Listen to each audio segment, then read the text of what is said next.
Bismillahirrahmanirrahim. Assalamualaikum warahmatullahi wabarakatuh.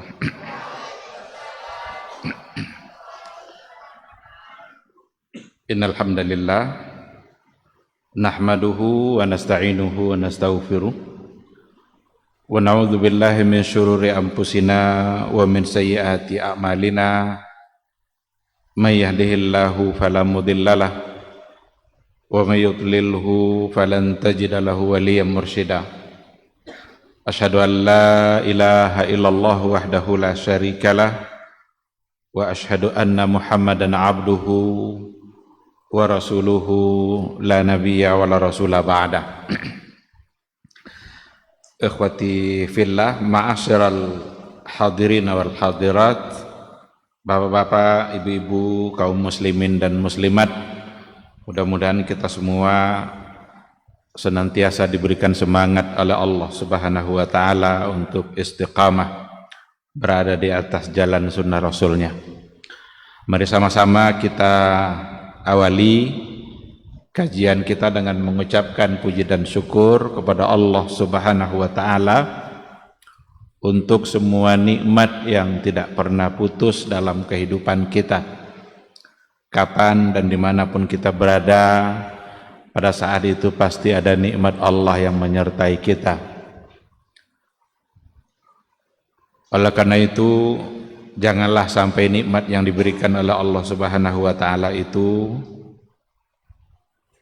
justru kita gunakan untuk menambah catatan-catatan dosa dan kemaksiatan kita kepada Allah Subhanahu wa ta'ala.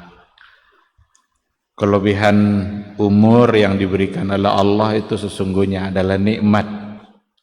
Tapi banyak orang yang dipanjangkan umurnya oleh Allah, tapi umurnya itu habis untuk menambah jumlah dosa. Harta itu adalah nikmat, semua orang suka. Tetapi banyak orang yang dilebihkan hartanya oleh Allah, tetapi hartanya itu habis untuk menambah jumlah dosa. Itu persis seperti yang digambarkan oleh Rasulullah sallallahu alaihi wasallam dalam sebuah hadis qudsi. Ada hadis qudsi, kata Rasul, Allah itu heran dengan hambanya. Allah heran dengan hambanya. Kenapa Allah heran dengan hambanya? Karena di hadis itu dikatakan bahwa setiap saat nikmat saya turun untuk mereka, tetapi setiap saat juga catatan dosa mereka naik ke atas arsy saya. Inilah ternyata yang diherankan oleh Allah, nikmatnya selalu turun, tetapi catatan dosa kita selalu naik ke atas arsy-Nya. Mudah-mudahan kita tidak termasuk ke dalam orang-orang yang diherankan oleh Allah, tetapi kita harus menjadi orang yang syakirin. Orang-orang yang syakirin itu adalah orang-orang yang bersyukur, orang-orang yang sadar bahwa dia adalah selalu membutuhkan Allah Subhanahu wa ta'ala. Mudah-mudahan kesadaran itu selalu ada, dan orang-orang bersyukur adalah orang-orang yang akan selalu ditambah nikmatnya oleh Allah. Dalam Al-Quran dikatakan, la in syakartum la azidannakum wa la in kafartum inna azabi lasyadid. Kalau kalian bersyukur akan saya tambah nikmat itu, tapi kalau kalian kufur maka siap-siaplah menanggung azabku yang sangat pedih. Ikhwati fillah, sama-sama kita juga harus bersalawat dan salam untuk Rasulullah sallallahu alaihi wasallam. Allahumma salli ala Muhammad wa ala ali Muhammad. Mudah-mudahan kita adalah umatnya yang serius dalam mencintainya, tidak berpura-pura dalam mencintai Rasul. Karena ada orang yang bibirnya mengucapkan cinta, tetapi di dalam hatinya ada kemunafikan. Bibirnya mengatakan cinta kepada Rasulullah sallallahu alaihi wasallam, tetapi beliau membenci sunnah-sunnah Rasulullah sallallahu alaihi wasallam. Oleh karena itu, salah satu dari cara membuktikan cinta itu adalah memperbanyak doa, mengingatnya dan memperbanyak doa. Maka ada ungkapan Arab, man ahabba syai'an aktsara min zikrih. Barang siapa yang mencintai sesuatu, maka dia akan sering menyebut dan mengingatnya. Jadi kalau ada sesuatu yang awak suka, itu sering kita sebut-sebut. Kalau ada orang anaknya sukses masuk perguruan tinggi, itu berciton ke orang tidak nanya-nanya gitu. Tapi arahkan cito bekok bulu sampai ke kin. Orang tidak nanya orang. Apa sebab? Karena dia cinta akan kesuksesan anaknya. Sering menyebut, sering mengingat, dan sering mendoakan. Itu bukti cinta. Antara suami istri akan saling mendoakan kalau dia saling mencintai. Tapi kalau tidak ada lagi doa antara dia berdua, jangan-jangan cinta sudah terkikis. Seorang anak akan mendoakan orang tuanya kalau dia mencintai orang tuanya. Ayah akan mendoakan anaknya pula kalau dia mencintai anaknya. Tapi kalau tidak ada lagi ada doa, jangan-jangan tidak lagi mencintai. Rakyat akan mendoakan pemimpinnya kalau mereka mencintainya. Pemimpin akan mendoakan pula rakyatnya kalau mereka mencintainya. Tapi kalau tidak ada lagi doa, jangan-jangan sudah tidak mencintai. Maka selawat dan salam itu isinya adalah doa. Kita mendoakan Rasul. Apa yang kita doakan untuk Nabi itu? Selawat dan salam, berarti salam itu kan selamat. Nabi wak doakan selamat. Padahal Nabi pasti selamat. Nabi pasti masuk surga, Pak. Kalau semua kita yang di rumah Allah malam ini tidak berselawat pada Nabi, Nabi pasti selamat. Nabi pasti masuk surga. Oleh karena itu, pahami baik-baik.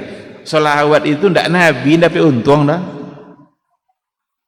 Awak yang dapat untung dan berselawat kepada Nabi. Kita yang membutuhkan selawat itu sebenarnya. Maka syariat selawat itu sesungguhnya adalah anugerah dari Allah Subhanahu wa taala. Karena kata hadis, man shalla alayya salatan sallallahu alaihi biha asyra. Barang siapa yang berselawat kepada saya satu kali, maka Allah akan balas sebanyak 10 kali. Secik ada awak 10 dapat, siapa untung? Awak yang untung. Sekali kita ucapkan selawat untuk Nabi, dijawab oleh Allah sebanyak 10 kali. Dan beda nanti, apa artinya kita berselawat, apa pula artinya Allah berselawat. Salah satu dari makna Allah berselawat itu seperti yang pernah dijelaskan oleh Syekh Muhammad ibn Shalih Al-Utsaimin, di antaranya adalah zakarahullahu fil mala'il a'la. Allah sebut, Allah bangga-banggakan orang yang berselawat kepada Nabi itu di hadapan makhluknya di atas langit sana. Jadi selain diturunkan rahmat, kasih sayang, menjadi orang-orang yang dibanggakan oleh Allah di hadapan makhluknya di atas langit sana. Itu artinya. Dan ketahuilah bahwa ketika kita berselawat, kita bukanlah orang yang pertama melakukan kebaikan itu untuk Nabi. Awak berada pada level ketiga. Karena yang pertama berselawat kepada Nabi itu adalah Allah. Dan yang kedua setelah Allah adalah para malaikat. Maka ada ayat yang tidak pernah tinggal oleh khatib di hari Jumat. Apa bunyi? Innallaha wa malaikatahu yusalluna ala nabi.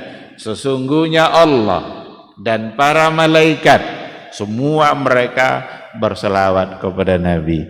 Setelah itu baru kita diajak oleh Allah. Apa kata Allah setelah itu? Ya ayyuhallazina amanu, hei orang-orang beriman, sallu alaihi. Jadi seolah-olah, hei orang-orang beriman, mau ndak kalian sama-sama kami? Arti Allah dan malaikat mereka berselawat. Setelah itu diajak kita, hei orang-orang beriman, ayo mau ndak kalian sama-sama kami? Maka ketika kita berselawat kepada Rasulullah sallallahu alaihi wasallam, kita adalah mendapatkan kemuliaan sedang bersama-sama dengan malaikat, bahkan dengan Allah, mengucapkan salawat kepada Rasulullah sallallahu alaihi wasallam. Maka ambil kemuliaan ini. Kita akan menjadi mulia dengan berselawat kepada Nabi. Sementara kalau kita tidak berselawat, maka Nabi tetap mulia. Nabi tetap masuk surga, Nabi tetap terampuni dosa-dosanya, Nabi pasti selamat. Oleh karena itu, sekali lagi selawat itu yang untung sesungguhnya adalah kita. Tidak ada ruginya sedikit pun kalau kita memperbanyak selawat kepada Rasulullah sallallahu alaihi wasallam.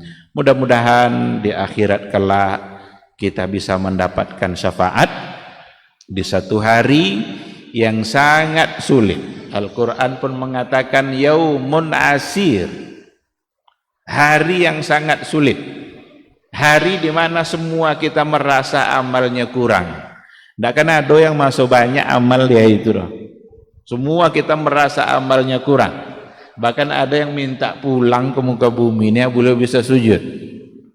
Ada yang minta dikembalikan ke muka bumi ini agar bisa beribadah, agar bisa bersedekah, agar bisa berzikir.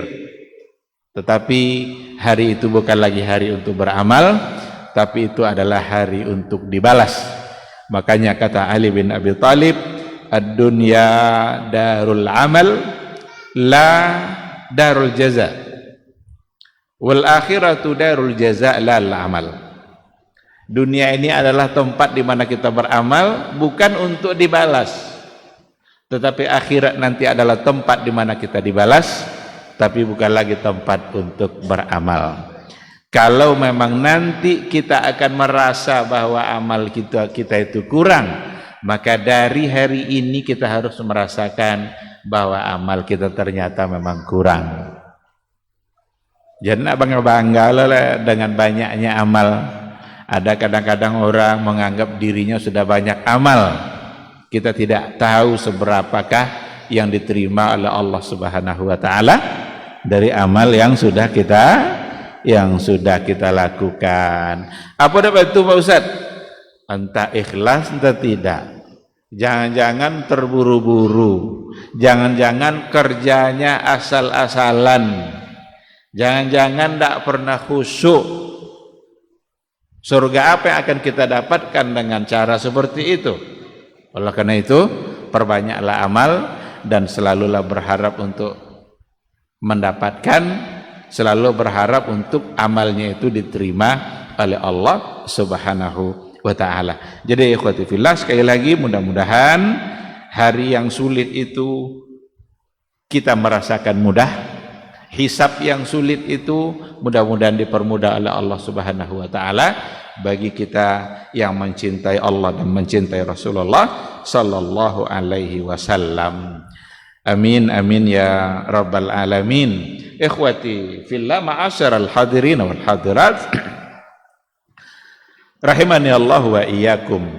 Tema kita pada malam hari ini adalah dari takbiratul ihram menuju surga. Dari takbiratul ihram menuju surga. Mustahil surga akan didapat kalau tidak berangkat dari takbiratul ihram. Dan itu intinya ada pada solat. Saya ingin mengawalinya dengan sebuah riwayat dan hadisnya sahih. Diriwayatkan oleh Imam Muslim. Datang dari Rabi'ah ibnu Ka'ab al-Aslami. Rabi'ah ibnu Ka'ab al-Aslami, khadimu Rasulillah sallallahu alaihi wasallam. Beliau adalah pembantu Rasulullah sallallahu alaihi wasallam. Jadi banyak di antara sahabat yang mewakafkan dirinya untuk membantu Rasul. Ada yang langsung diserahkan oleh ibunya, seperti Anas bin Malik. Anas bin Malik itu kayaknya seumur itu diserahkan oleh ibunya. Kamu jadilah pembantu Rasulullah sallallahu alaihi wasallam. Apapun Rasul nak nia bantu. Anas bin Malik. Ada lagi di antaranya ini nih, Rabi'ah bin Ka'ab Al-Aslami. Dia adalah khadimu Rasulullah sallallahu alaihi wasallam. Kadang-kadang beliau sengaja tidur persis di samping pintu rumah Rasulullah sallallahu alaihi wasallam sekedar untuk mendengarkan panggilan Nabi kalau tiba-tiba Nabi perlu. Jadi Nabi lolok dalam kamarnya, sengaja dia mendekat kepada pintu rumahnya Rasul kalau satu saat Nabi memerlukan sesuatu. Itu yang dilakukan oleh Rabi'ah ibn Ka'ab Al-Aslami. Wa huwa min ahli Suffah. Al-Aslami ini adalah salah satu dari keluarga Suffah. Suffah itu mungkin semua kita tahu, siapa yang pernah umroh atau haji, itu di belakang rumah Nabi, sekarang sudah di dalam masjid tentu saja. Itu ada satu rumah dikhususkan oleh Nabi untuk orang-orang yang tidak punya rumah, untuk orang-orang miskin yang tidak punya rumah. Mereka tinggal di situ tapi mereka mau belajar kepada Rasulullah sallallahu alaihi wasallam. Abu Hurairah adalah salah satunya, dan ini adalah juga yang ahlus suffah, Rabi'ah bin Ka'ab Al-Aslami. Apa kata beliau? Kuntu abitu ma'a Rasulillah sallallahu alaihi wasallam. Saya pernah mabit, nginap bersama Rasul. Para ulama hadis mengatakan bersama Rasul di sini bukan bersama Nabi di dalam kamarnya, tetapi bersama Nabi di sini maksudnya adalah di depan pintu rumah Rasulullah sallallahu alaihi wasallam. Tujuan untuk tadi ya, karena beliau itu adalah khadim Rasul, pembantu Rasul, siap dipanggil untuk apa aja, maka ini tidur di depan pintu rumah Rasulullah sallallahu alaihi wasallam. Fa ataituhu biwudu'ihi wa hajatihi.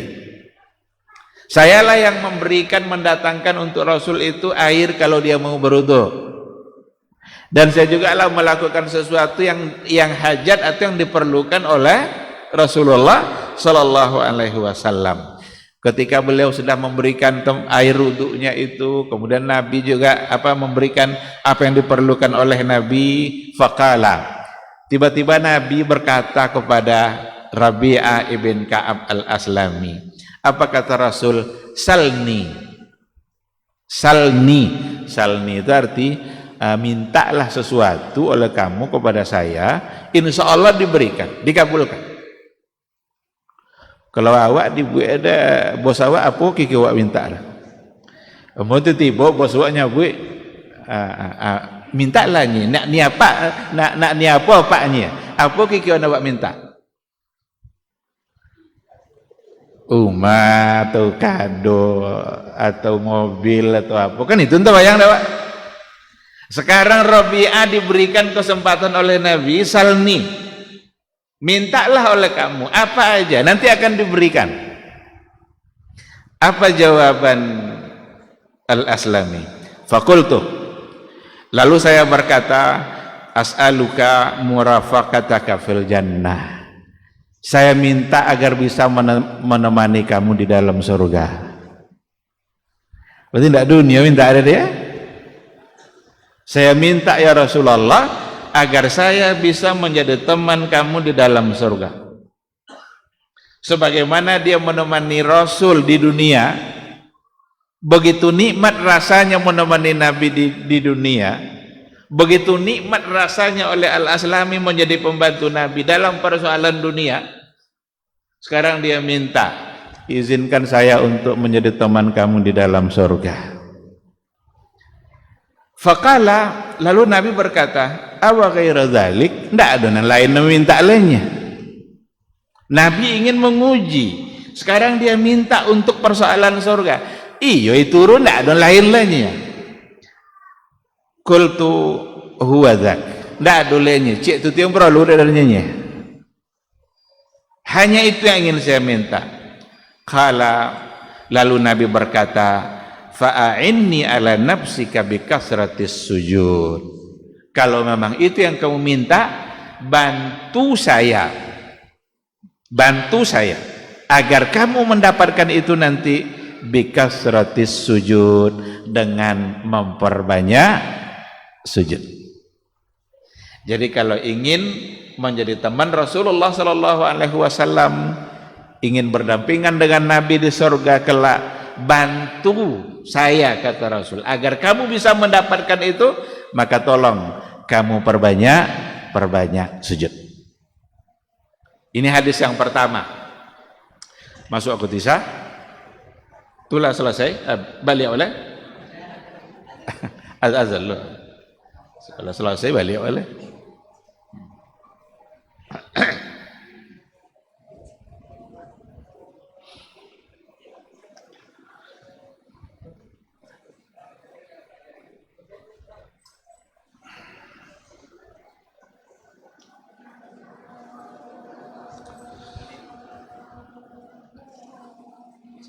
Iya.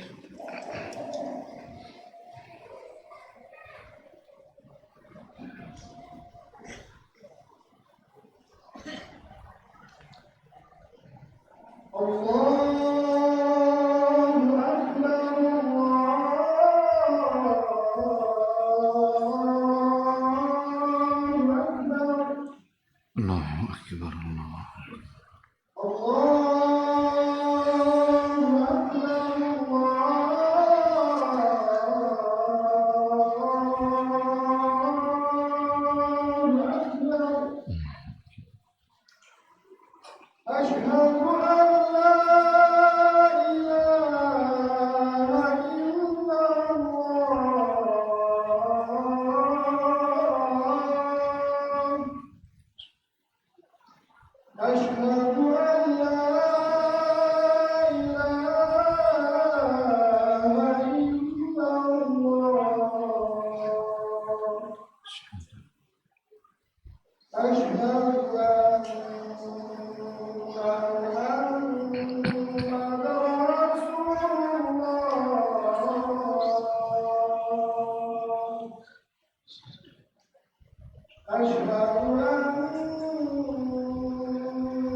La ilaha illallah Muhammad Rasulullah sallallahu alaihi wasallam.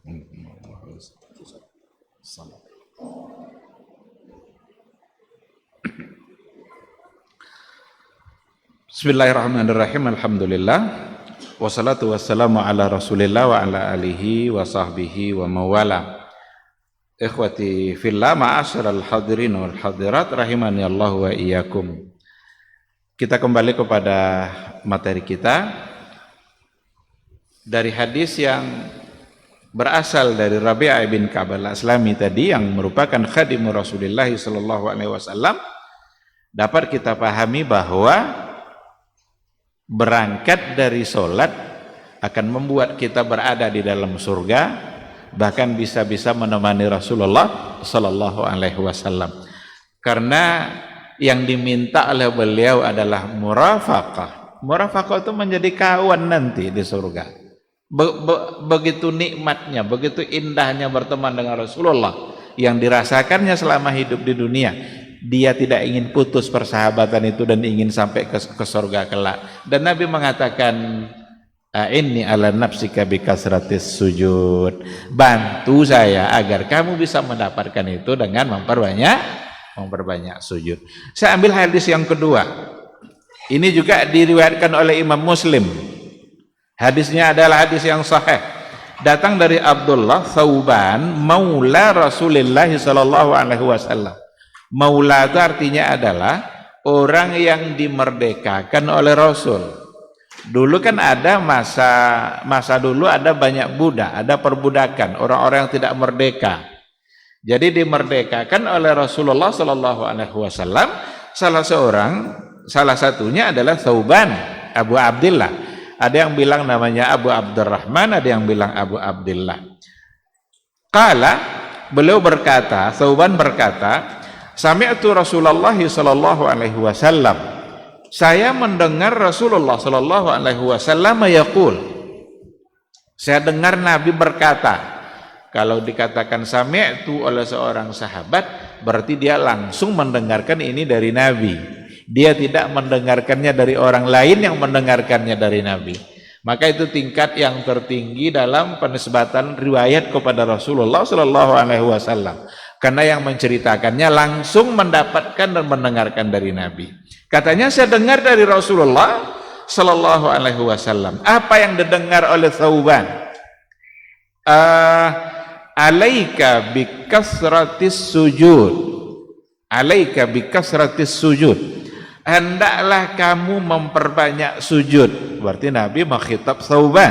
Hai Thauban, hendaklah kamu memperbanyak sujud. Fa innaka, karena sesungguhnya engkau lantas judalillahi sajadatan, tidaklah engkau sujud kepada Allah satu kali illa rafa'akallahu biha darajah, kecuali Allah angkat kemuliaan kamu, Allah tinggikan derajat kamu, wa hutta anka biha khati'ah, dan Allah pada saat yang sama Allah hapus satu dosa.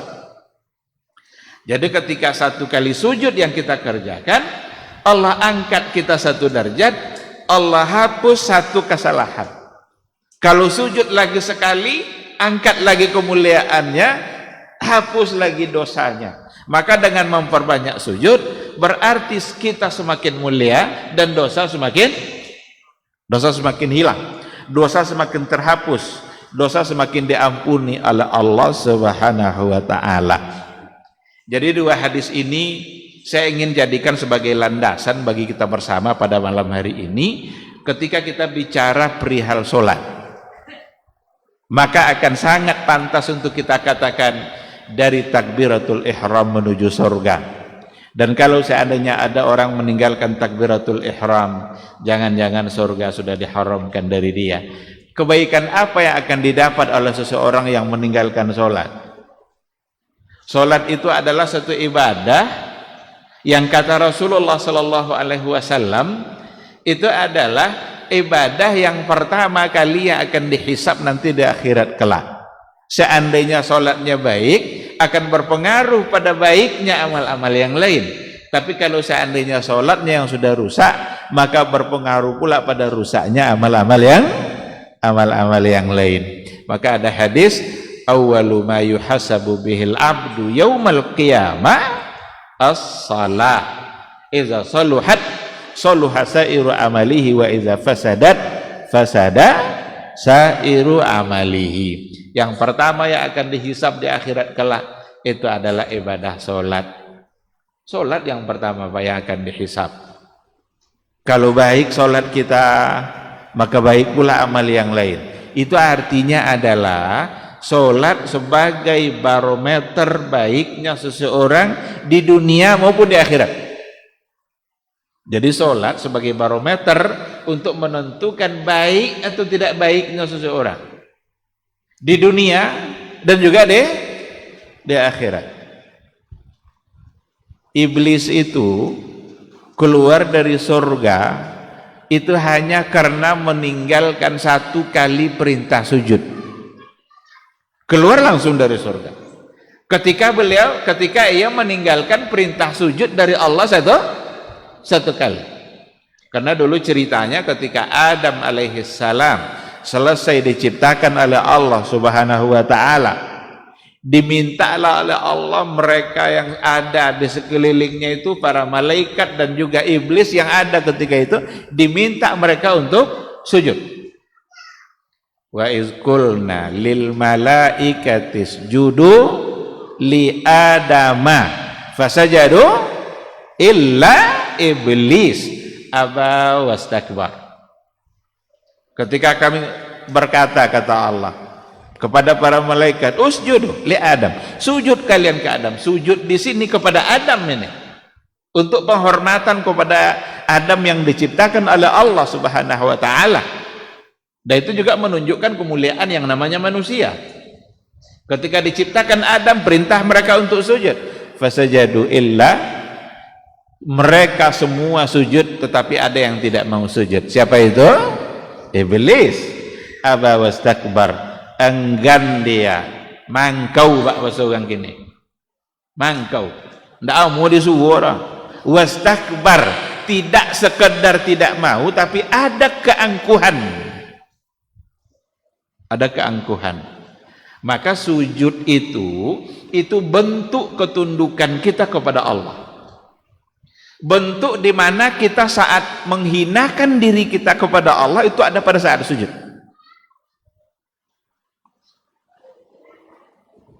Aqrabu ma yakunul abdu ila rabbih wa huwa sajid. Aqrabu ma yakunul abdu min rabbih wa huwa sajid. Hamba itu paling dekat dengan Allah itu pada saat dia sujud. Fa aksirud doa, maka perbanyaklah doa pada saat sujud itu. Jadi kondisi di mana kita paling dekat dengan Allah itu pada saat kita sujud. Kita tempelkan kening yang paling kita anggap mulia ini. Iko kapalo jo kening paling mulia bagi awak, ndak boleh kena pegang dulu. Kalau kena pegang itu kenek-kenek dulu bisa bertenju. Jangan coba pegang.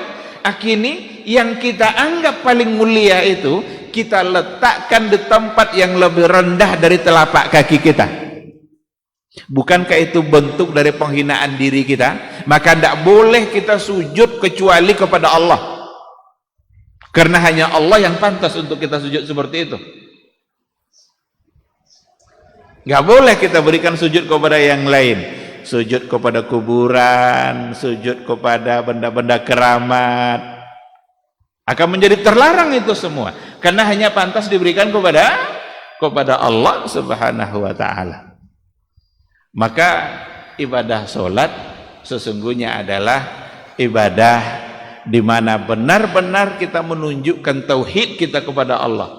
Ibadah solat, ibadah yang benar-benar kita menunjukkan ketundukan dan ketaatan kita. Kita benar-benar mengatakan bahwa kita hina, yang mulia itu adalah Allah. Pada saat kita merasa hina itulah kita pantas meminta kepada Allah. Maka Rasul mengatakan fa'aksirud doa, perbanyaklah doa pada saat sujud. Jadi waktu sujud tuh Pak, Ibu, tidak hanya kita membaca subhana rabbiyal a'la, ada yang menambah dengan wa bihamdi. Tidak hanya itu bacaannya, tapi Nabi mengatakan fa'aksirud doa, maka perbanyak doa. Karena saat dimana kita menghinakan diri kita memuliakan Allah, dan saat itu adalah doa didengarkan oleh Allah dan dikabulkan oleh Allah subhanahu wa ta'ala. Maka begitu penting sebenarnya ibadah solat bagi kehidupan kita. pantaslah dia disebutkan sebagai amudul Islam. Kan dikatakan ra'sul amri al-Islam wa amuduhu as-salah. Pokok persoalan dalam segala urusan itu adalah Islam, dan tiangnya adalah sholat. Kalau seandainya tiangnya sudah rusak, maka berarti sebuah bangunan kalau tiangnya rusak, maka bangunannya akan hancur. Kemuliaan sholat itu bisa kita lihat dari sisi pensyariatannya juga. Pensyariatan sholat itu berbeda dengan hukum-hukum yang lain. Kalau hukum-hukum yang lain kan Jibril yang turun ke bawah, Nabi nunggu di bawahnya, Jibril turun, lalu disampaikan oleh Jibril kepada Nabi Muhammad hukum-hukum yang ada. Sedangkan untuk sholat, enggak, Nabi yang diminta naik ke atas. Itulah yang dikenal dengan sebuah peristiwa yang disebut dengan Al-Isra'u wal Mi'raj. Al-Isra'u wal Mi'raj itu sebuah peristiwa besar yang terjadi dalam sejarah kehidupan Rasul, di mana tujuannya sesungguhnya intinya adalah untuk menerima perintah sholat. Ketika sampai Rasul di Sidratil Muntaha, Allah Subhanahu wa ta'ala mengucapkan salam kepada Nabi. Apa ucapannya? Assalamu alayka ayyuhan nabi wa rahmatullah wa barakatuh. Assalamu alayka ayyuhan nabi. Ini bukti bahwa Rasul selamat. Ya Allah lah ucapkan salam ke Rasul. Salam itu arti selamat. Kalau Allah yang mengucapkan selamat, apa jualan? Dijawab salam itu oleh Rasulullah sallallahu alaihi wasallam. Apa jawaban Nabi? Nabi tidak menjawab untuk dirinya sendiri, tapi Nabi mendoakan dia dan kita sebagai umatnya, bahkan umat-umat Nabi sebelumnya yang saleh. Apa jawaban Nabi ketika itu? Assalamu alayna wa ala ibadillahis salihin. Mudah-mudahan selamat juga atas kami dan atas hamba-hamba Allah yang saleh sebelumnya. Ini doa Rasul. Ini menandakan bahwa Rasul mencintai kita. Ketika Allah sudah jamin keselamatan untuk beliau, dia tidak hanya memikirkan dirinya saja, tetapi beliau mengingat kita dan mendoakan agar kita juga ikut selamat. Dan diabadikanlah itu di dalam bacaan tadi, di dalam sholat kita, di dalam tahiyat kita, tahiyat akhir kita membaca itu, dalam tasyahud kita membaca yang tadi sebenarnya adalah sebagai agar diabadikan doa itu dan dibaca dalam sholat. Dan Nabi mendapatkan perintah, makanya ini menunjukkan kemuliaan. Ini adalah sesuatu yang menunjukkan makanah, manzilah, kedudukan dan kemuliaan, keutamaan, fadilah yang ada di dalam ibadah sholat. Berbeda cara pensyariatannya dengan ibadah-ibadah yang lain. Maka kita sebagai umat Rasulullah sallallahu alaihi wasallam sangat tidak wajar kalau seandainya kita tidak memperhatikan persoalan sholat. Sangat tidak wajar kalau seandainya kita mengabaikan sholat. Ya do asal tekonang aja sholatnya. Atau bilo sompat. Zuhur kadang lah jam 2:30. Asar lah jam 5 lewat. Subuh kadang lah tabi matuai. Hanya doa kudu Rabbana atina fid dunya hasanah wa fil akhirati hasanah wa qina adzabannar. Enggak sebanding kita mengharapkan surga dengan cara kita menjaga sholat kita.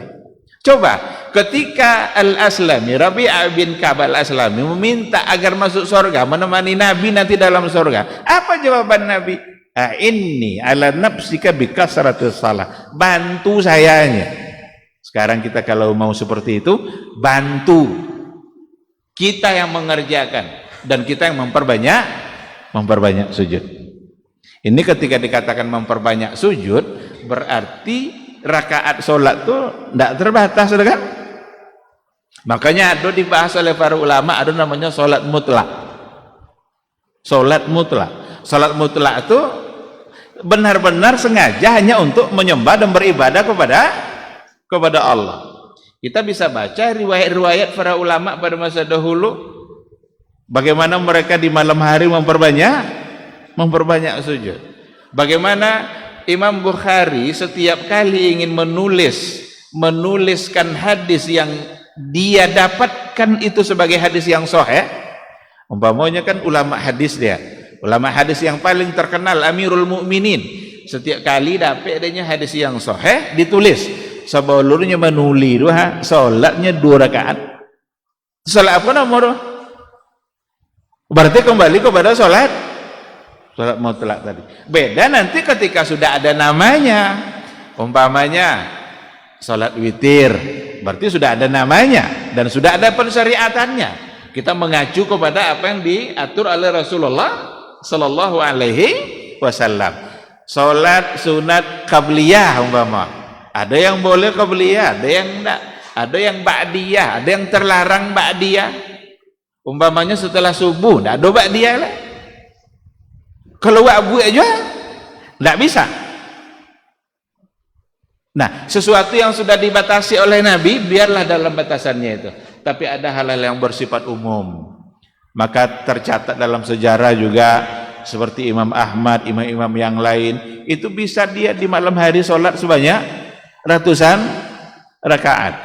Kecuali setelahnya masuk penjauh, nyaponanya ditahan oleh khalifah, karena tidak mau mengakui bahwa Al-Quran itu adalah makhluk. Akhirnya dia dihukum penjara. Dalam penjara tentu tidak kelamaan kan, kena cambuk, kena macam-macam, kena pukul, dan itu membuat rakaat sholatnya menjadi berkurang. Nah, ketika dikatakan bikasratis sujud, itu sesungguhnya kita diminta untuk memperbanyak ibadah sujud.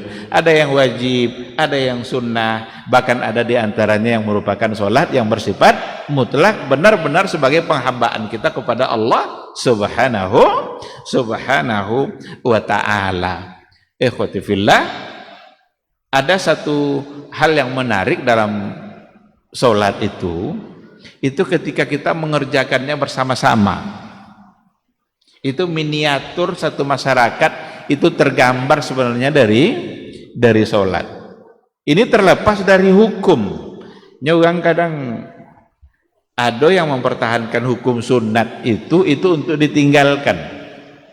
Saya ingin ingatkan, ini cacat cara berpikir dalam persoalan ibadah. Sengaja meninggalkan sesuatu karena hukumnya sunat. Contoh, apa enggak apa coba apanya? Ini kan sunat nih, enggak wajib. Berarti mengandalkan hukum sunat untuk ditinggalkan itu salah. Karena ibadah sunnah itu bukan untuk ditinggalkan. Ketahuilah fungsi yang sunat-sunat itu, yang nawafil itu, walaupun hukumnya sunnah oleh para ulama, sunnah dalam bahasa fikih, itu fungsinya adalah untuk melengkapi kekurangan-kekurangan yang ada pada yang wajib. Tunggu no. Maka dalam hadis, riwayat yang lain dalam persoalan hisab tadi itu, dikatakan yang pertama yang akan dihisab adalah sholat, dan sholat yang pertama dihisab itu adalah yang wajib.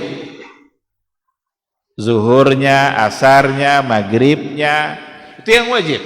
Allah selesai bakal dihisab yang wajib-wajib. Allah berkata kepada para malaikatnya, hallahu min tatawwu', apakah dia punya ibadah-ibadah sunnahnya? Sinilah fungsinya. Kata malaikat, oh ada ya Allah, timbang lagi yang sunnah itu. Yang sunnah-sunnah inilah yang akan menutupi kekurangan-kekurangan pada yang wajib, sehingga sempurna jadinya. Karena yang kurang-kurang dicukupkan oleh pahala sunnah. Itulah sebabnya setelah zuhur adalah sunnah bekak ba'diyah dan qabliyah. Sebelum subuh ada qabliyah, itu sunnah, tetapi sunnahnya itu muakkadah. Muakkadah itu berarti sangat ditekankan. Bahkan ada hadis, barang siapa yang mengerjakan 10 rakaat dari yang qabliyah ba'diyah tadi itu, maka akan dibangunkan baginya istana di dalam surga. Bukankah itu merupakan peluang yang besar bagi kita? Nah, oleh karena itu jangan meninggalkan hukum sunnah atau meninggalkan ibadah karena hukumnya sunnah. Kita kembali kepada yang tadi. Dalam persoalan sholat itu dianjurkan untuk secara berjamaah. Berjamaah ini banyak fadilahnya, banyak hikmahnya. Kalau awak sholat sendiri kodok lupa, awak lah rakaat ketiga bau ampe agaknya gini, atau lampe tiga soalnya. Kalau sayang cobalah biasa-biasa sayang so. Sering terjadi seperti itu. Tapi kalau kita bersama-sama, kita punya imam. Tiga nya ada imam, boleh ada pikir-pikir. Kita tinggal ngikut imam. Kalau imamnya yang ragu, dia punya makmum. Maka dalam hadis dikatakan oleh Rasul, salatul jamaati afdalu min salatil fardhi bi 27 darajah. Salat berjamaah itu lebih utama dari salat sendiri, bedanya 27. Yang berjamaah dapat 27, yang sendiri dapat 1. Berarti sah salat sendiri. Sah berdasarkan hadis-hadis sah. Maka oleh jumhur ulama dari segi hukum memang berjamaah itu adalah sunnah muakkadah, enggak sampai ke tingkat wajib. Walaupun ada sebahagian yang mengatakan wajib seperti dalam mazhab Hambali. Yang lebih keras dalam persoalan ini adalah Ibnu Hazm. Apa kata Ibnu Hazm? Tidak sah sholat kalau tidak berjamaah katanya. Jadi berjamaah itu syarat sah sholat oleh Ibnu Hazm. Seandainya dia tidak punya alasan syar'i lalu tidak berjamaah, tidak sah. Tapi jumhur ulama, mayoritas ulama memang mengatakan adalah sunnah muakkadah. Apa sebab tidak betul? Karena Nabi bilang tadi, yang berjamaah dapat 27, yang sendiri dapat 1. Berarti sendiri tetap sah, cuma dapat cek. Kini awak nak cek atau nak 27? Inilah ujian iman. Nya pahala do abstrak.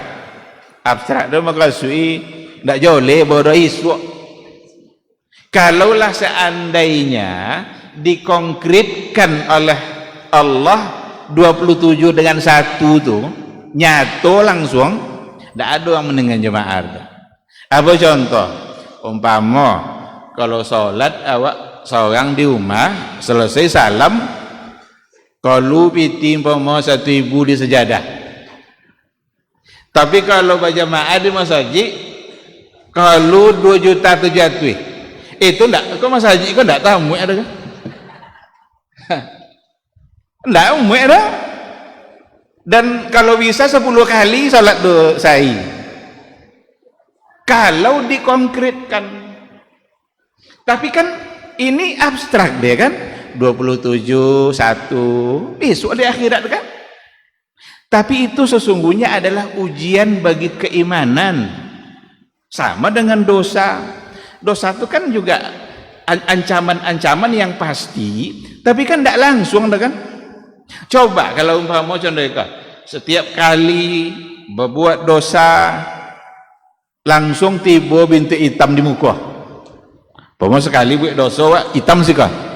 Buat locik sih kah hitam sih kah? Ala hitam juga kasado agaknya kan. Tetapi kalau itu kita akan berhati-hati untuk berbuat dosanya joleh langsung. Tapi ini ujian bagi keimanan. Iman kita diuji oleh Allah Subhanahu wa taala. Ketaatan kita sedang dituntut. Mau ndak kita mengikuti perintah Allah, perintah Rasul dengan janji-janji yang ada. Orang-orang yang benar-benar beriman kepada Allah pasti dia mentaatinya, mengerjakan perintahnya dan meninggalkan larangannya. Tapi orang-orang yang tidak beriman atau orang-orang munafik atau orang-orang yang imannya hanya ucapan di lidah saja, Mereka tidak akan berpengaruh dalam iman itu tidak akan berpengaruh bagi kehidupan dalam kesehariannya. Jadi ikhwati fillah, ibadah solat sekali lagi adalah ibadah yang paling utama yang sama-sama kita harus memperhatikannya. Ingat, ada hadis Nabi, ma baina salawatil khams kafaratun lima bainahunna. Antara solat ke solat berikutnya, antara solat yang 5 waktu itu, kafaratun lima bainahuma, itu akan menjadi penebus dosa untuk kesalahan-kesalahan yang terjadi di antara 2 solat itu. Kafarah itu penebus. Subuh kita memulai hari kita dengan solat. Setelah solat kita akan pergi bekerja, macam-macam kerja kita. Ada yang ke pasar, ada yang ke kantor, ada yang ke kampus, ada yang ke sekolah, ada yang ke kebun, ada yang ke sungai. Macam-macam kerja kita. Kerjakanlah itu. Kadang-kadang saat kita bekerja ada dosa-dosa yang kita lakukan. Bukan kadang-kadang, ada banyak dosa yang kita lakukan. Tapi nanti datang waktu zuhur, dipanggil kita kembali oleh Allah untuk sujud, dipanggil kembali oleh Allah untuk mengerjakan solat, maka zuhur kita akan menjadi penebus untuk dosa-dosa yang terjadi mulai dari pagi sampai zuhur.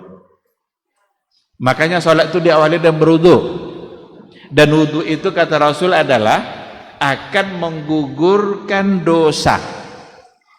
Jadi wudu itu tetesan air wudu kita akan menggugurkan dosa-dosa yang kita lakukan. Iko matu kok banyak dosa kok, lidah kok banyak dosa. Oleh karena itulah wudu itu, amalan-amalan wudu itu adalah membersihkan semua yang merupakan sumber dosa. Keluar angin dari belakang, ambil wudu, sampai keluar angin itu tidak usah singgung dah. Yang dibasuh apa? Muka, tangan, rambut, kaki, semua itu adalah sumber dosa. Maka berguguranlah dosa dengan tetesan-tetesan air wudu kita. Maka sering-seringlah berwudu supaya dosa bisa berguguran. Tapi jangan lo salah paham. Sonang sen mau pi dosa nyenangnya. Buat dosa banyak tu biar doa sudah tu. Allah tahu apa isi hati kita. Ada 2 hal yang tidak bisa terhapus oleh air wudu itu. Yang pertama adalah dosa-dosa besar seperti syirik, itu harus minta maaf. Dosa kita, kesalahan kepada orang lain, atau hal-hal yang berhubungan dengan hak orang, itu juga tidak akan gugur oleh air wudu. Apa contoh? Utang. Biar utang banyak-banyak tu biar uduk sudah tu. Nak kan lunas sudah. Mabuk ada biar uduk nak kan lunas sudah. Tidak bisa selesai uduk karena itu hubungannya dengan hak orang lain. Tapi yang hubungannya dengan hak Allah, Allah siap menggugurkan kesalahan itu dengan air wudu. Betapa mulianya kita dengan wudu yang disyariatkan oleh Rasulullah sallallahu alaihi wasallam. Bahkan di akhirat kelak, bekas wudu itulah yang akan menjadi tanda oleh Rasul siapa yang umatnya, siapa yang tidak. Jadi Nabi nanti tahu di akhirat siapa umatnya itu melalui bekas air wudu. Sering-seringlah berwudu supaya nanti kita dikenali oleh Rasulullah sallallahu alaihi wasallam di akhirat kelak. Ikhwati fillah, ma'asyiral hadirin wal hadirat rahimani Allahu wa iyyakum. Saya tidak ingin mengingat waktu juga, tidak ingin terlalu panjang untuk menyampaikan hal-hal yang berkaitan dengan sholat. Mudah-mudahan apa yang disampaikan bisa dipahami. Tapi saya ingin kalau seandainya ada yang ingin dipertanyakan, kalau ada yang ingin didiskusikan, jika ada, dipersilahkan. Fadhal.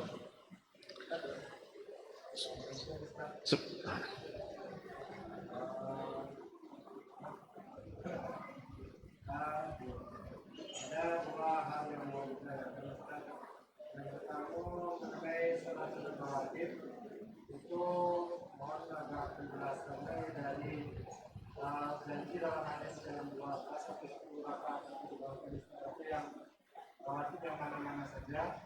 Kemudian bagaimana dengan waktu-waktu yang dilarang untuk kuliah atau kajian. Iya. Yang dianjurkan yang mana, yang dilarang yang mana. Dan yang kedua, mengenai sujud tadi Bapak sampaikan sujud dilarang selain kepada Allah. Bagaimana dengan sujud kepada orang tua? Apakah itu makna secara pihak atau memang bisa dipraktikkan sujud kepada orang tua? Iya.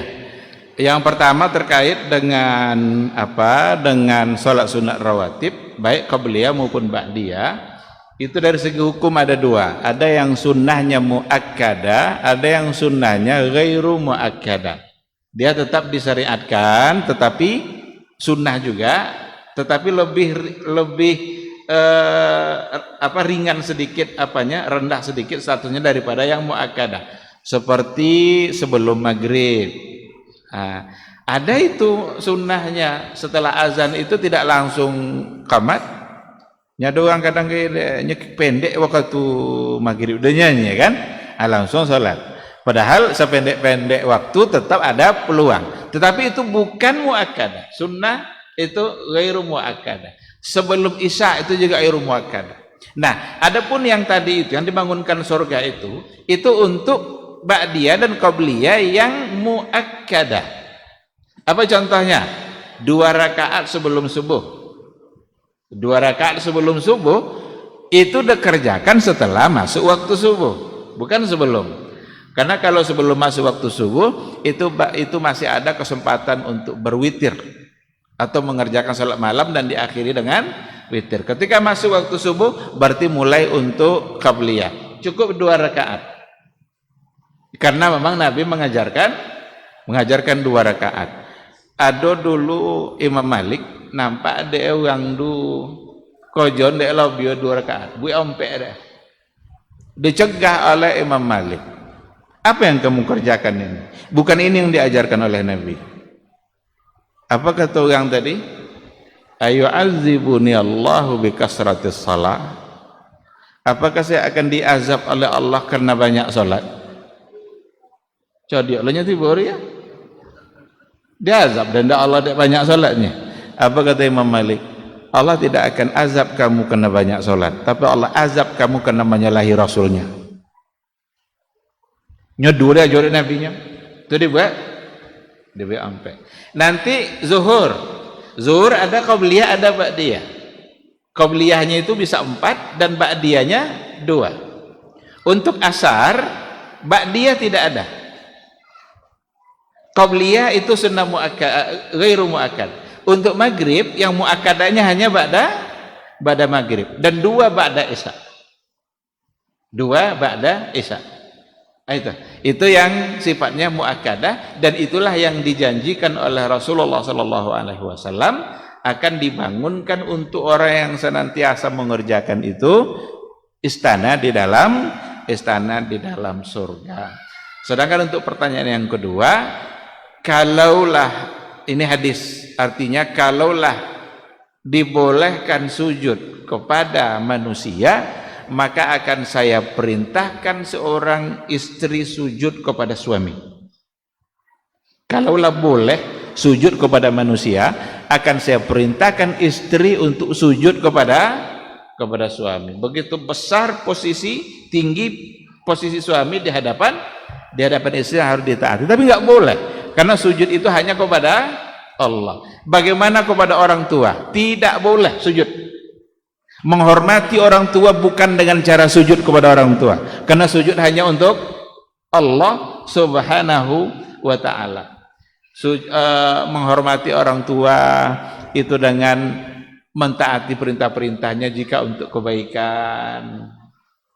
Taatlah kepada orang tua jika untuk hal-hal yang memang membawa kita kepada ketaatan kepada Allah subhanahu wa ta'ala. Doakan orang tua, kemudian penuhi hajat-hajatnya kalau seandainya kita memang mampu untuk memenuhinya.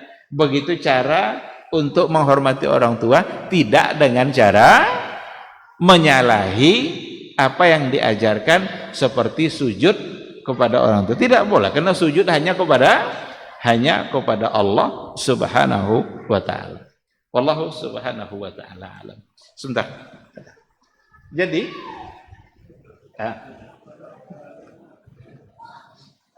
Waalaikumsalam warahmatullahi.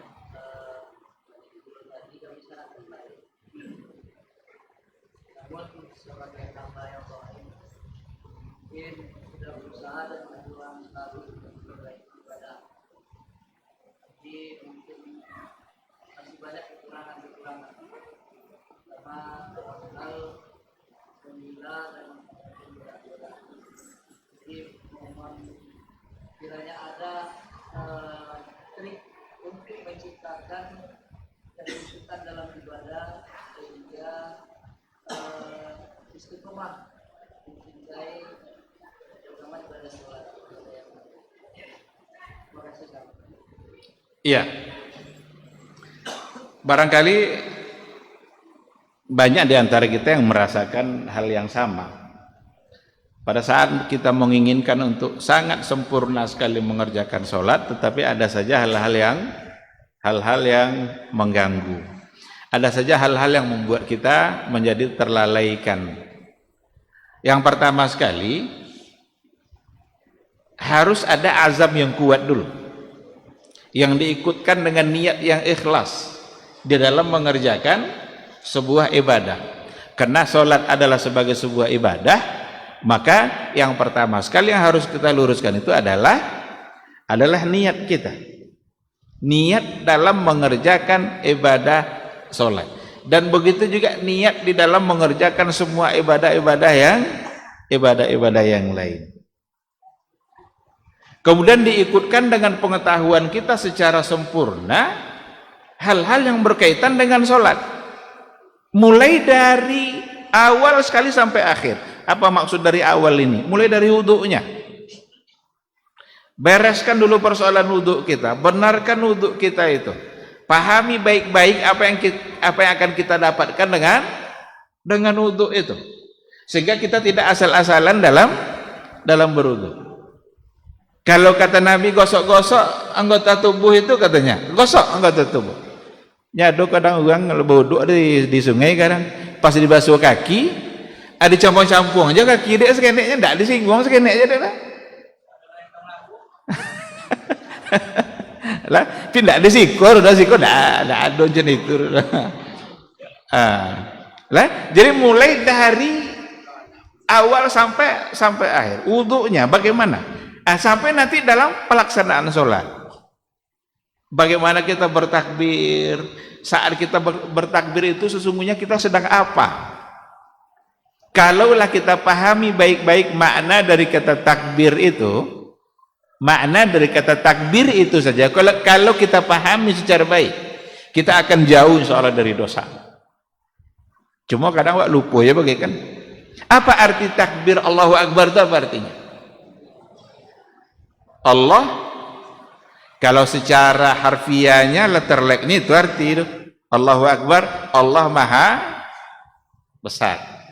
Arti sesungguhnya adalah ketika kita mengucapkan Allahu Akbar, kita sedang meyakini seyakin-yakinnya bahwa kita kecil, bahwa kita ini lemah, kita ini dhaif, kita ini hina, kita ini miskin. Yang kaya itu Allah, yang baga itu Allah, yang besar itu Allah, yang mulia itu Dia, yang segala-gala maha itu ada pada Allah. Yang maha kurang itu justru ada pada kita. Sekarang ketika berkali-kali kata Allahu Akbar itu kita ucapkan, pantaskah kita mendurhakainya? Awak loma, inya kuat. Allah bisa berkehendak dalam kehidupan kita apa saja yang Dia kehendaki. Apa contoh? Allah bisa mematikan kita saat kita berbuat maksiat. Allah bisa mematikan kita saat kita berbuat ibadah, berbuat baik. Maka ada orang yang wafat saat sujud, ada orang yang wafat saat baca Quran, ada orang yang wafat saat khutbah Jumat. Siapa yang berkehendak? Allah.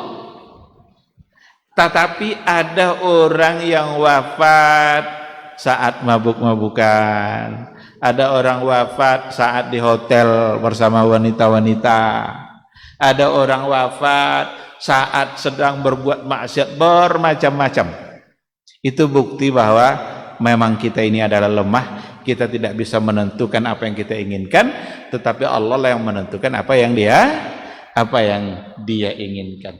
Dari kata Allahu Akbar itu saja, itulah artinya Allahu Akbar.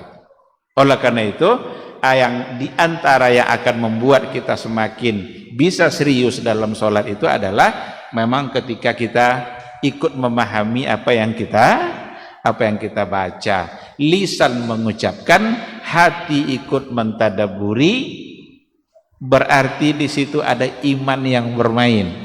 Karena ketika lisan kita membaca Al-Quran, kenapa imam-imam itu bisa menangis saat dia membaca ayat-ayat Allah, apalagi saat membaca ayat-ayat neraka, itu menangis karena ingat ancaman yang datang dari Allah Subhanahu wa Ta'ala.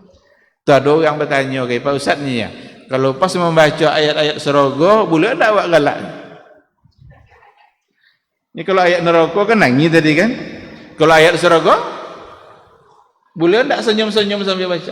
Atas dasar apa kita senyum membacanya? Allah yakin masuk sah.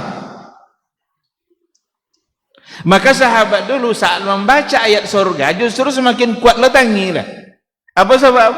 Berharap dia yang benar-benar bisa masuk, berharap Allah benar-benar mengizinkan dia masuk. Maka tidak boleh lah. Tapi kalau menangis saat sholat itu tidak membuat sholat menjadi batal, karena itu bagian dari bahwa dia mungkin ada yang sedang dia pahami atau terharu dengan ayat-ayat yang sedang dia baca. Jadi intinya selain daripada kita menyempurnakan gerakan-gerakan, menyempurnakan semua urusan-urusan yang berhubungan dengan sholat, menyempurnakan gerakan itu umpamanya sujudnya, rukuknya. Makanya Nabi kan hatta tasjuda qa'iman, mutmainnan, sampai dia tumaknina pada saat sujud, tumaknina pada saat rukuk. Tumaknina itu kan artinya kan bagaimana dia mengerjakannya dengan tenang, dengan santai, tidak terburu-buru. Itu sesungguhnya adalah cara atau kiat-kiat agar memang kita bisa menikmati sholat. Ketahuilah bahwa saat sholat itu kita sedang berkomunikasi dengan Allah, saat sholat kita sedang berbicara dengan Allah, maka kita perlu dalam keadaan suci dan perlu dengan hati yang khusyuk. Tapi kalau capek-capek berarti kita ingin buru-buru selesai. Makanya orang-orang dahulu dan orang-orang yang menikmati sholatnya ingin dia berlama-lama dalam sujud itu. Kenapa demikian? Karena dia tahu apa yang dia dapatkan pada saat dia sujud. Ya, saya kira seperti itu. Wallahu subhanahu wa ta'ala a'lam. Masih ada? Kajian 8 songa?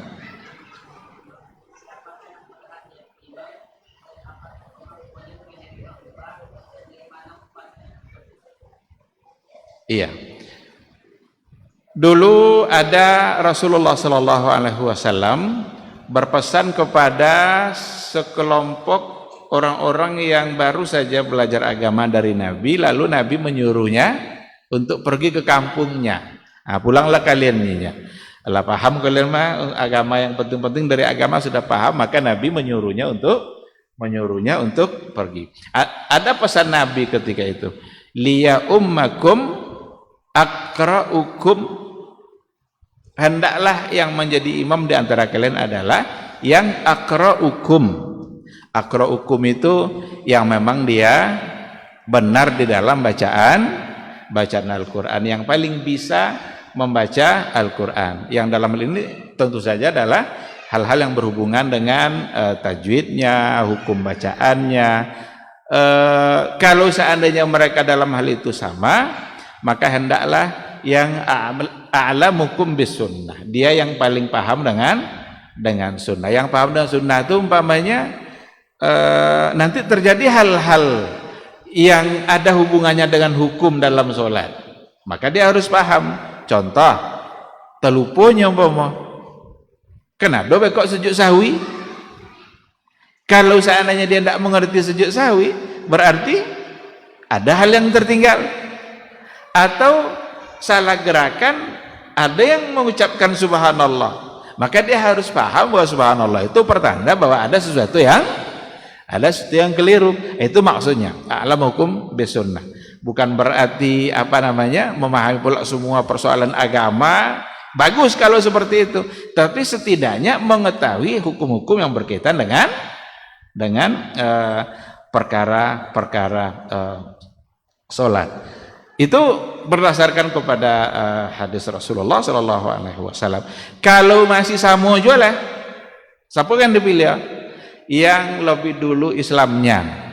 Nah, kalau dulu yang lebih Islam berarti kan ada yang orang Islam sebelum hijrah, ada yang Islamnya setelah hijrah, ada yang Islam setelah Fathu Makkah, ada sebelum Fathu Makkah, kan itu yang jadi ukuran. Siapa yang lebih duluan? Karena dianggap dia yang lebih yang lebih mengerti. Itu sekira yang berkaitan dengan hadis. Kemudian apakah boleh untuk mengambil upah? Barangkali mengambil upah dalam artian dia tidak dihargai dalam setiap sholat itu upahnya berapa. Kalau panjang ayat itu tinggi lupa, kalau pendek ayat itu kena lupa. Kalau seperti itu hitungannya itu tidak boleh. Karena sholat itu sebuah ibadah yang memang wajib dia kerjakan, jadi tidak mungkin dia diupah untuk mengerjakan yang wajib. Boleh bayi upah yang puasa? Puasa kan wajib kan? Awak bayi upahnya di puasanya doh? Tentu tidak. Nah, tetapi ada nanti seseorang yang ditunjuk sebagai imam umpamanya. Lalu dikarenakan oleh dia diberikan tugas seperti itu, mungkin dia akan meninggalkan kerja-kerja lain yang akan menjadi cara untuk mendapatkan maisha. Ditinggal itu dah. Itu tidak pantas awak ganti. Maka diperlukan ada sesuatu yang dia dapatkan karena jasa waktu yang dia berikan. Nah, sebaiknya kalau bisa itu diberikan oleh pemerintah, alhamdulillah, tapi tidak nanti oleh jemaah masing-masing. Masing-masing jemaah sholat kok nyumbang kok upah imam ganyinya. Tentu bukan seperti itu maksudnya.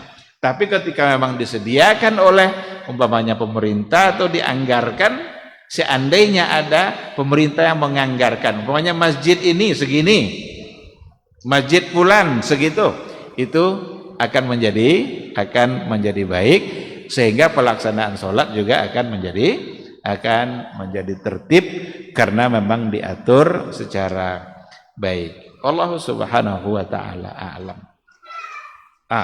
Masih ada.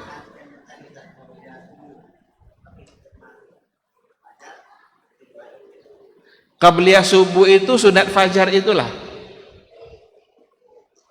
Sunat fajar itulah yang qabliyah. Karena dikerjakan sebelum subuh dan setelah masuk waktu subuh. Itu yang qabliyah itu. Dipisah maksudnya qabliyahnya 2 rakaat, sunat fajar 2 rakaat lagi. Enggak, karena qabliyah dan sunat fajar itulah yang satu. Cuma istilahnya ya, kalau dalam hadis malah rak'atail fajri khairun minad dunya wa ma fiha. 2 rakaat fajar di situ. Tapi para ulama memahaminya 2 rakaat sunat fajar. Khairun minad dunya wa ma fiha. Lebih baik dari dunia dan segala isinya. Maka kalau mau jadi orang terkaya di dunia, sholatlah 2 rakaat sebelum fajar. Itu orang terkaya karena lebih baik dari dunia dan segala isinya.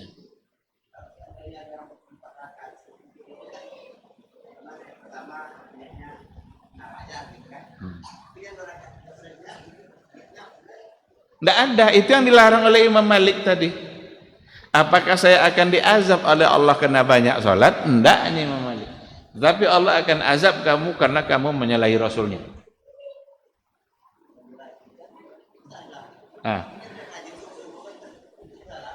Mungkin dia membedakan antara tahiyatul masjid dengan 2 rakaat fajar. Itu barangkali. Bukan satu qabliyah, satu sunat fajar. Qabliyah sama sunat fajar itu sama.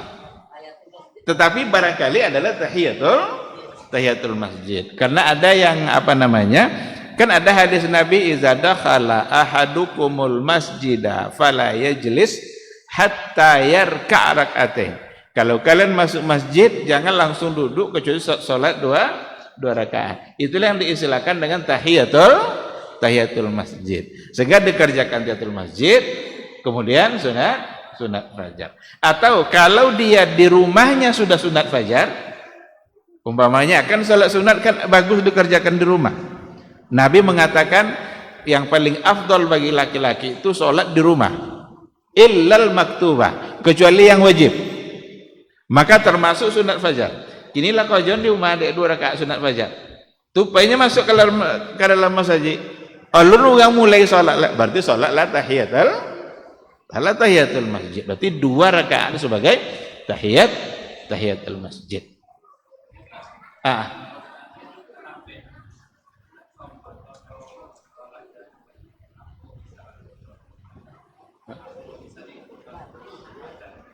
Sebenarnya disinilah pandangan yang para ulama yang harus kita pahami.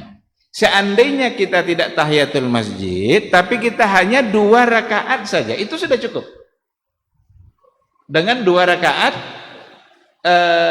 qabliyah tanpa mengerjakan tahiyatul masjid. Karena hadis Nabi tadi kan bersifat umum. Apabila salah seorang di antara kalian masuk masjid, janganlah langsung duduk kecuali sholat 2 rakaat. Kini sholatnya 2 rakaat sunat fajar. Lah terlaksana ulun hadis tadi. Sudah kan? Maka berarti sudah cukup. Bahkan banyak di antara ulama yang mengatakan cukup mengerjakan 2 saja karena sudah teramalkan hadis tadi itu. Tapi seandainya ingin mengerjakan dengan niat yang terpisah, ya sama-sama dia punya alasan karena memang niat yang berbeda. Satu niatnya tahiyat, satu lagi niatnya adalah untuk sunat fajar. Wallahu subhanahu wa ta'ala. Baik, ada lagi dari belakang ibu-ibu ada.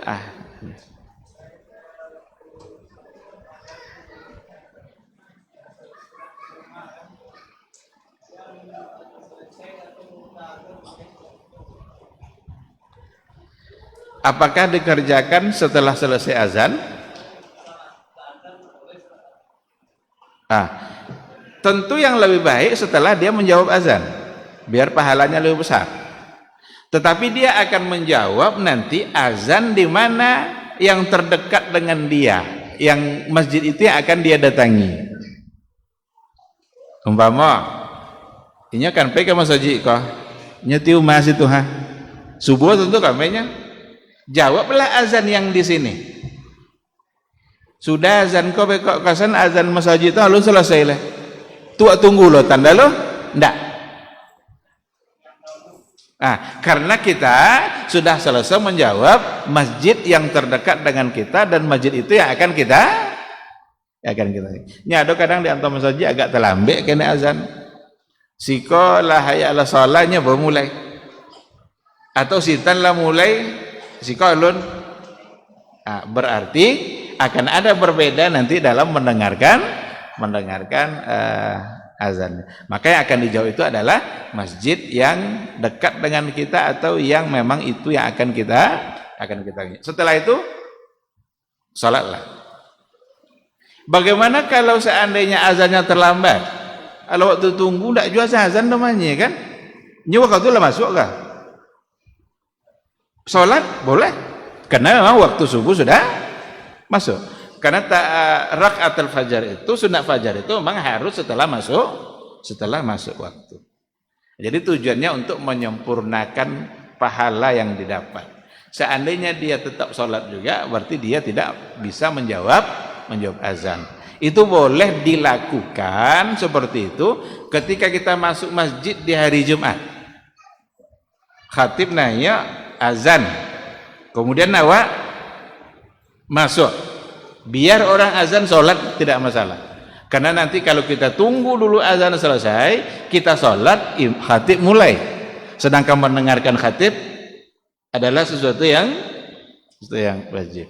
Nah, boleh celik. Wallahu subhanahu wa ta'ala. Baik, barangkali kita cukup. Silakan.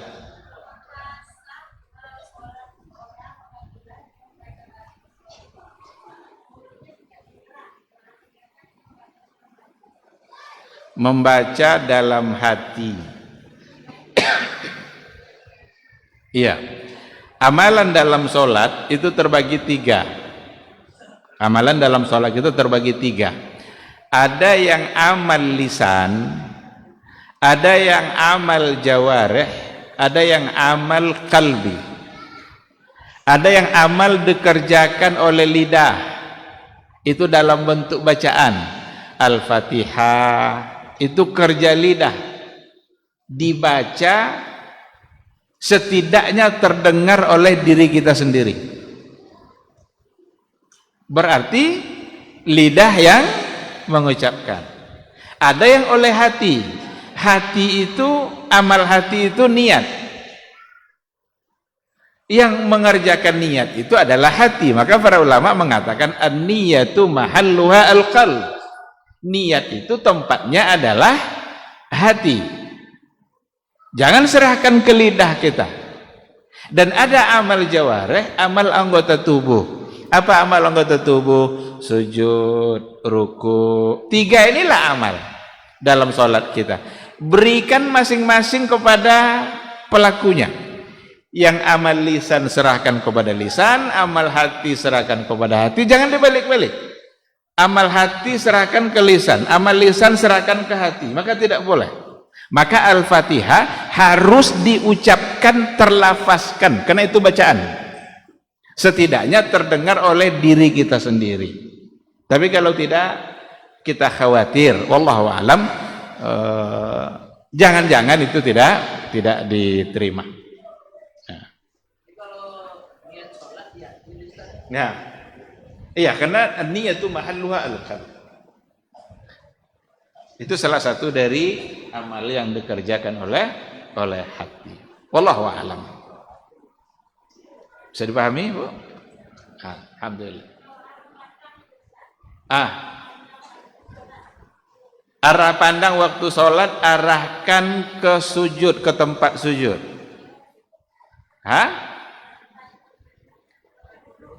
Kalau duduk saat tahiyat, bisa diarahkan ke tangan yang sedang bertasyahud. Kalau saat sujud, ya kemana lo mandang lagi kan tidak mungkin sujud apa kan? Sudah pasti kan ini. Tapi pada saat kita berdiri, jangan sekali-kali seperti apa yang pada hadis itu, ikhtilasun yahtalisuhu syaitan. Ada curi pandang oleh syaitan. Ya jadi konya mana-mana mandang. Lewat Honda tengok lu kan ada. Siapa dulunya kan? Berarti fokus ke tempat sujud. Dan itu membantu kita untuk khusyuk dalam salat. Ada yang lain? Sekira cukup. Meluruskan ibadah dalam salat yang 3 sampai 2 liter.